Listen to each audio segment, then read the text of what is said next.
of too many people, predominantly African American and Latino.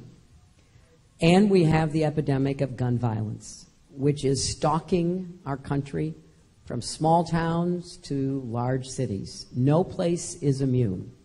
And when, on average, 90 people a day are killed by guns, which adds up to 33,000 people a year, we have to be absolutely disciplined in not becoming insensitive and indifferent to those losses. This weekend in Philadelphia, you had 12 shootings.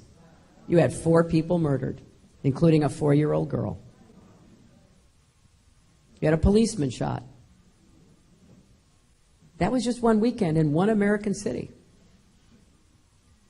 So the 3 aspects of this problem that we are working on and struggling over together is what I hope we can really zero in on with solutions.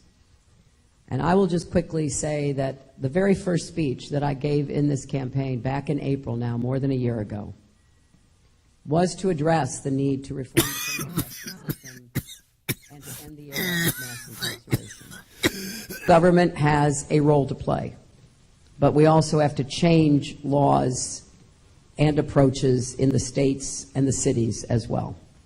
So we need to develop a national consensus over what we will do to reform criminal justice and to begin to not only do much more to prevent low-level nonviolent offenders from ending up incarcerated by changing mandatory minimum sentences, by finally ending the disparity between crack and powder cocaine, by ending the systemic racism that is in our system, because it's very clear, and I've talked about this many times, an African-American man is more likely to be stopped, arrested, charged, convicted, and incarcerated for doing the very same thing as a young white man who will not go through that process and end up in the same place.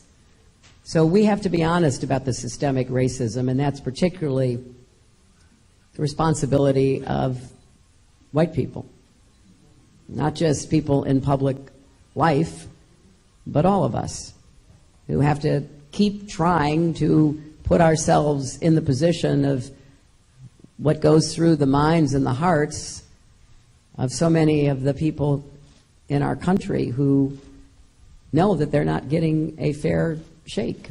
They're not being treated equally. And we can't assume that our experience is somehow enough to guide us. We have